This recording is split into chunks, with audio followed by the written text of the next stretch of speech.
Hello and welcome to core academy. My name is Shiba Khan और मैं आपको क्लास 9 हिस्ट्री का द फ्रेंच रिवॉल्यूशन एक्सप्लेन करने वाली हूँ। ओके, तो ये पार्ट 2 होगा। लास्ट वीडियो में हमने देखा 14 जुलाई 1789 को पेरिस सिटी में किंग ने अपने कुछ सोल्जर्स को पेरिस सिटी जाने को बोला। क्या किया? किंग ने कुछ सोल्जर्स को पेरिस सिटी में जाने को बोला। लोग वहां पे परेशान इसलिए हो गए क्योंकि उन्हें लगा कि सोल्जर्स उन पर अटैक करने आ रहे हैं। लोगों को क्या लगा कि सोल्जर्स उन पर अटैक करने आ रहे हैं। लोगों मतलब नॉर्मल पीपल को ये लगा, नॉर्मल वहां के सिटीजन को ये लगा कि जो सोल्जर आ रही है वो उन पर अटैक करने को आ रही है। ठीक है, अब लोगों का सोचना ये था कि अगर आर्मी आएगी तो हमको भी उनका अपोज करना पड़ेगा। 7,000 लोग गैदर होते हैं और एक मिलिट्री, लोगों की मिलिट्री बनाते हैं, अपनी ही मिलिट्री फॉर्म करते हैं। कौन? Normal citizen. ठीक है, अब आर्मी के पास तो आर्म्स या वेपन्स थे ही, बट इन लोगों के पास ना ही आर्म्स थे ना कोई वेपन्स थे। तो अब ये क्या करते हैं, जो नॉर्मल पीपल क्या करते हैं, हर गवर्नमेंट ऑफिस में विजिट करते हैं और वहां पे वेपन्स ढूंढने की कोशिश करते हैं। काफी गवर्नमेंट ऑफिसेज में वो जाते हैं और वहां तोड़फोड़ करते हैं। अब ये पहुंचते हैं बेस्टाइल फोर्ट के जेल में। वहां पे जितने प्रिजनर्स थे उनको रिहा करते हैं और जेल के जो कमांडर रहते हैं, प्रिजन के जो कमांडर रहते हैं, उनको मार दिया जाता है। ठीक है, अब उनको वहां पे भी कुछ वेपन्स मिलते नहीं है, तो क्या करते हैं उन्होंने बेस्टाइल फोर्ट में ही तोड़फोड़ मचा दी। तो वहां की काफी सारी चीजों को मार्केट में बेचा जाता है। मार्केट में क्यों बेचा जाता है? कि एक याद की तरह कि हमने बेस्टाइल फोर्ट में तोड़फोड़ मचाई थी। ठीक है, अब मैंने आपको लास्ट वीडियो में ये भी बताया कि लोग वहां परेशान क्यों थे। वहां लोग किंग से इसलिए परेशान थे क्योंकि उनकी जो फूड कमोडिटी थी, उनके जो खाने पीने के जो सामान थे, उसमें प्राइस को इंक्रीज कर दिया गया। किसके द्वारा? प्रिंस के द्वारा। आज हम ये देखेंगे कि वो प्रिंस कौन थे। ठीक है, कल मैंने किंग के नाम पे ही डिनोट किया, आज मैं उनसे आपको इंट्रोड्यूस कराती हूँ। तो किंग कौन थे? किंग थे लुइस 16। किंग कौन थे?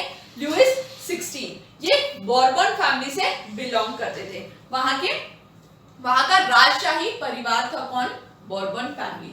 आपने बोर्बन बिस्किट खाई है ना, उसी से लिया गया ताकि आपको ये बता सके कि वो कितने प्रतिष्ठित है, कितना वेल नोन ब्रांड है। ठीक है, ये मेरा एग्जाम्पल था, राइट।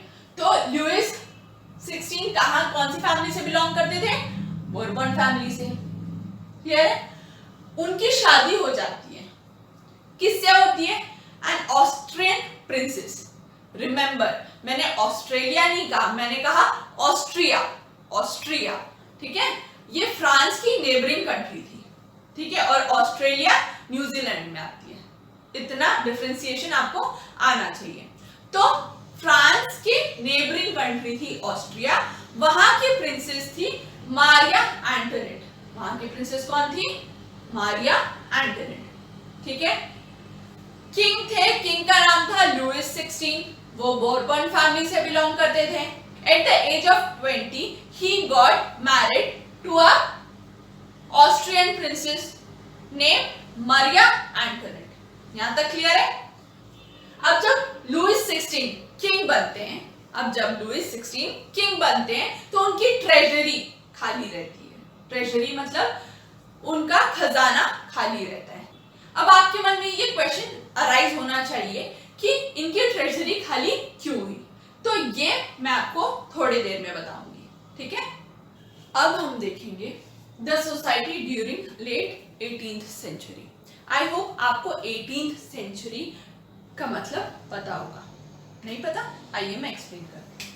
18th सेंचुरी मीन्स 1700 से 1799 वाले ईयर्स को, 1700 से 1799 वाले ईयर को क्या कहेंगे? 18th century. क्लियर? क्योंकि इसके बाद 1800 ही आएगा, ठीक है। वैसे ही अगर मैं 19th सेंचुरी कहूं तो 19th सेंचुरी क्या होगा? 1800 से 1899, 1800 से 1899 तक की ईयर को हम 19th सेंचुरी कहेंगे। आगे चलते हैं। The society of estate was a part of feudal society. Feudal society का मतलब, feudal का मतलब मैं आपको एक्सप्लेन करती हूँ। Feudal means king या लैंडलॉर्ड्स, ऐसे लोग जो काफी रिच हो, काफी पावर्ड पोजीशन पे हो, वो लोग, उनके कई सारी प्रॉपर्टी रहती है, उनकी कई सारी प्रॉपर्टी रहती है, वो किसी को अपॉइंट करते हैं, आप हमारे लैंड पे खेतीबाड़ी कर सकते हैं। किंग ने किसको अपॉइंट किया या लैंडलॉर्ड ने किसको अपॉइंट किया? एक पर्सन को जो उनके लैंड पे खेतीबाड़ी कर सके, ठीक है। खेती से जो भी पैसा आता है, खेती से, उस खेती से कोई जो भी पैसा आएगा वो किनको प्रोवाइड करेगा? वो पर्सन किंग को या लैंडलॉर्ड को प्रोवाइड करेगा, और लैंडलॉर्ड उस पर्सन को सैलरी बेसिस पे रखेंगे। आई बात समझ? फ्यूडल्स वो होते हैं जिनके पास बहुत सी जमीनें होती हैं, वो किसी को अपॉइंट करते हैं कि आप हमारे लैंड पे काम करिए, उनसे जो कमाई होगी वो अपने पास रखेंगे और जो पर्सन को सैलरी बेस पे रखेंगे। यहां तक बात क्लियर है? ठीक है। The society of estate was part of feudal society. Estate का मीनिंग मैं आपको आगे एक्सप्लेन करती हूँ। Old regime society and institution of France before 1789। Feudal society को ओल्ड रिगिम भी कहा जाता है। कब? 1789 से पहले। 1789 को क्या हुआ था? फ्रेंच रिवॉल्यूशन स्टार्ट हुआ था। क्लियर है यहां तक बात? अब मैं आपको एक्सप्लेन करती हूँ इस वर्ड एस्टेट का मीनिंग। एस्टेट का मीन्स क्लास से होता है। एस्टेट का मतलब क्लास से किया गया है। तो सोसाइटी को 3 क्लासेस या 3 एस्टेट में डिवाइड किया जाता है। यहाँ हम क्लासेस वर्ड का ना यूज करके एस्टेट वर्ड का यूज करेंगे for your better understanding. So society was divided into estate. Society को 3 एस्टेट में बांटा गया। सोसाइटी को 3 एस्टेट में बांटा गया। वो कौन कौन से थे? First estate clergy. First estate clergy. Clergy कौन होते हैं? देखिए, चर्च के जो फादर है वो इसके अंडर आएंगे। कैसे? मैं आपको एक एग्जांपल के तौर पे एक्सप्लेन करती हूँ, ठीक है। जो हमारे पुराने जमाने में राजा महाराजा थे, उनको अच्छा और बुरा गाइड करने के लिए उनके पास एक पुरोहित या पंडित थे। तो उन पुरोहितों को एक स्पेशल पावर दिया गया, एक स्पेशल स्टेटस दिया गया है। वैसे ही जो रिलीजियस वर्क या रिलीजन के लिए काम करते हो, उनको इस स्टेट में रखा गया। रिलीजनल हेड और उनकी फैमिली को क्लर्जी के अंडर रखा गया। यहां तक क्लियर है? सेकेंड एस्टेट में फ्यूडल और किंग्स की फैमिली। फ्यूडल मतलब जो हाई क्लास बिजनेसमैन और किंग्स की फैमिली को सेकेंड एस्टेट में रखा गया, ठीक। थर्ड एस्टेट में पीजेंट्स और मर्चेंट्स को रखा गया। मैंने आपको कुछ देर पहले बताया था कि किंग की ट्रेजरी खाली थी। तो किंग की ट्रेजरी खाली क्यों थी? क्योंकि किंग इन दोनों एस्टेट से तो टैक्स वसूल ही नहीं रहा है। इन दोनों को टैक्स पे करना ही नहीं पड़ता था। टैक्स पे नहीं करना पड़ता था, इनको भी टैक्स पे नहीं करना पड़ता था। टैक्स अकेला कौन पे करता था? टैक्स सिर्फ थर्ड एस्टेट वाले लोग पे करते थे। अब मुझे आप एक बात बताइए, जो लोग इनके अंडर ऑलरेडी काम कर रहे हैं, जो किंग या फ्यूडल्स के अंडर काम कर रहे हैं, जो मर्चेंट्स और लेबर्स हैं, वो कितना टैक्स पे करेंगे? है ना? वो कितना टैक्स पे करेंगे? ये एक कारण है जो लुइस 16 का जो ट्रेजरी था वो खाली होने का। आपको और एक्सप्लेन करती हूँ आगे। तो यहां तक आपको समझ में आया? क्लियर है? सोसाइटी को 3 पार्ट्स पे डिवाइड किया गया। First estate clergy, second estate feudals and kings की family, third estates, peasants and merchants. Clergy और फ्यूडल किंग्स सारे पावर्स को बाय बर्थ ही यूज करते थे। मींस इनको हर तरह के पावर्स दिए जाते थे, इनको टैक्स पे नहीं करना पड़ता था। ये सारी कुछ चीजें इन लोगों के लिए, इन दोनों एस्टेट्स के लिए बेनिफिशियल थी। पिस कौन रहा था? सिर्फ थर्ड एस्टेट वाले लोग। सिर्फ परेशान कौन हो रहा था? सिर्फ थर्ड स्टेट यानी पीजेंट्स और मर्चेंट वाले ग्रुप। क्लियर है यहाँ तक? आगे चलते हैं। सो अब हम देखेंगे टैक्स के बारे में। There were two types of taxes. There were two types of taxes. एक था tithes, एक था tails. Tithes and tails. Tithe किसके द्वारा लिया जाता था? Taxes taken by church.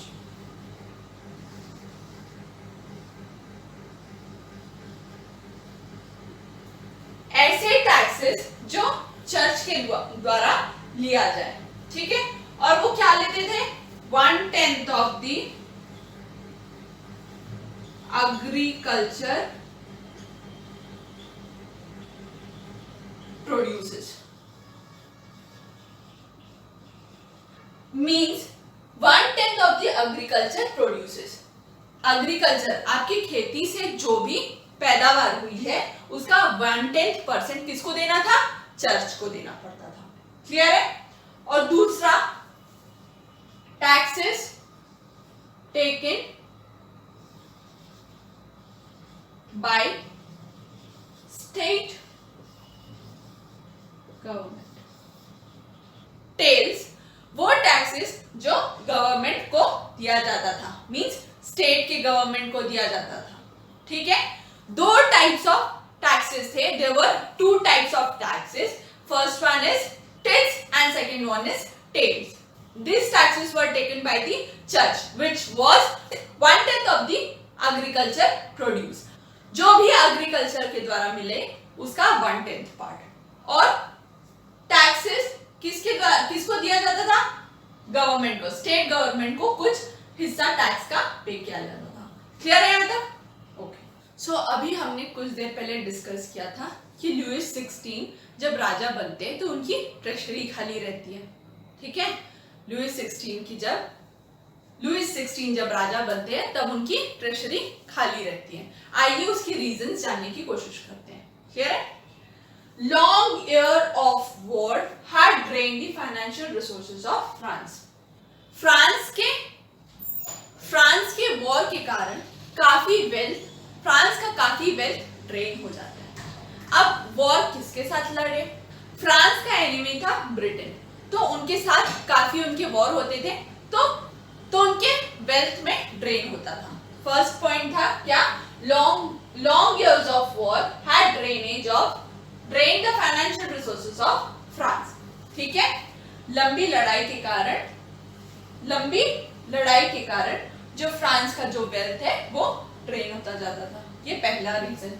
Cost of maintaining immense palace of Versailles. Versailles एक बहुत ही खूबसूरत, बेहद खूबसूरत पैलेस था। किसका? फ्रांस का, लुईस 16 का। किसी भी पैलेस को मेंटेन करने के लिए उसके ऊपर खर्च करना जरूरी है, उसकी साफ सफाई पे, उसकी साज सज्जा पे, अब उसको प्रॉपर वे में रखने के लिए एक्सपेंस जरूरी है। Cost of maintaining immense palace of Versailles, ठीक है। France help 13 American colonies to gain the independence from their common enemy Britain. France किसको हेल्प करता है? अमेरिका को हेल्प करता है ना। फ्रांस अमेरिका को हेल्प करता है। अमेरिका में ब्रिटेन ने अपनी कॉलोनी बनाई, कॉलोनी मतलब उपनिवेशवाद, तो फ्रांस अमेरिका की हेल्प कर रहा था उनसे इंडिपेंडेंस पाने में। तो इसके लिए उन्हें काफी डेब्ट लेना पड़ा, काफी कर्जा लेना पड़ा।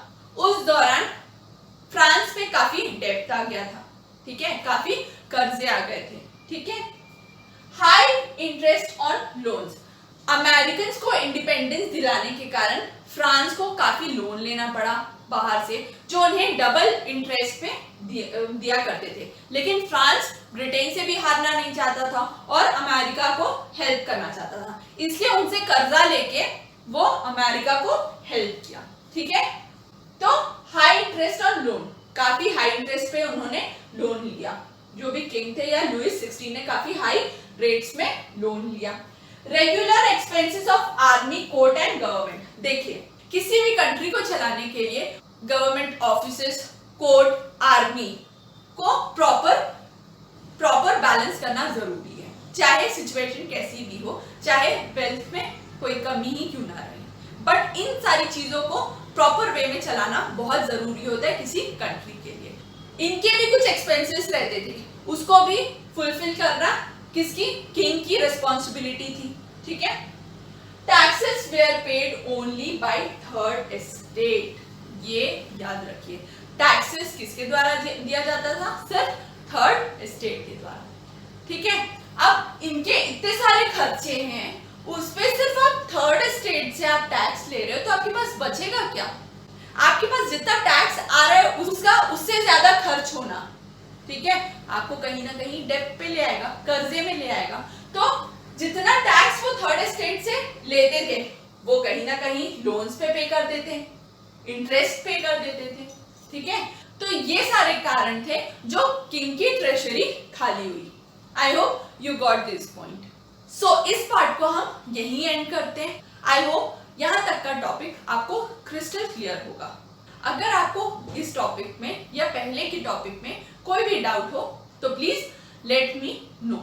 आज यही पार्ट एंड करते हैं और कुछ क्वेश्चन आंसर्स डील करते हैं इस टॉपिक से रिलेटेड। तो फर्स्ट क्वेश्चन यही रहेगा, what was the reason for empty treasury. देखिए ये बहुत इंपॉर्टेंट क्वेश्चन है और ये 5 मार्क्स के अराउंड कंसिस्ट कर सकते हैं। तो आप अराउंड 5 या 6 पॉइंट लिखेंगे तो आपको पूरे मार्क्स मिलेंगे। ठीक है, तो क्या था, long years of war has drained the financial resources of France. लंबे समय से फ्रांस की जो लड़ाई थी ब्रिटेन के साथ, वो भी इनके फाइनेंशियल रिसोर्सेज के कम होने का एक कारण है। Cost of maintaining immense palace of Versailles, Versailles में जो पैलेस है उसका रख रखाव, मेंटेन करना, इस पे जो पैसे खर्च हो रहे थे। France held 13 American colonies to gain the independence from the common enemy. American को इंडिपेंडेंस दिलाने में जो फ्रांस की मदद थी। ठीक है, फ्रांस ने अमेरिकन की मदद डेब्ट लेके, कर्जा लेके किया, जो कि उस दौरान बहुत ज्यादा ही कर्ज में डूब चुका था। फ्रांस की करेंसी उस दौरान लीवर थी, बट आज के कंटेक्स्ट में अगर देखें तो फ्रांस की करेंसी यूरो है। ठीक है, फ्रांस ने लोन लिए थे वो हाई इंटरेस्ट पे थे। Regular expenses of army, court and government, जो एक्सपेंस थे आर्मी के, कोर्ट के, गवर्नमेंट के, वो सब तो गवर्नमेंट को देना ही पड़ा, किंग को देना ही पड़ा। ये सारे एक्सपेंसेस किंग के रेगुलर एक्सपेंसेस में आते थे। Tax were paid only by third estate, tax सिर्फ थर्ड एस्टेट्स के द्वारा ही दिया जाता था। यहां तक आपको पॉइंट क्लियर है? आपके लिए मैंने 2 क्वेश्चंस दिए हैं जो कि होमवर्क है, तो आइए देखते हैं वो कौन कौन से क्वेश्चन है। In how many parts society was divided, कितने पार्ट्स में सोसाइटी को डिवाइड किया गया था? क्लियर है? How many types of taxes were there, explain, कितने टाइप्स के टैक्सेस थे उस दौरान, एक्सप्लेन करिए।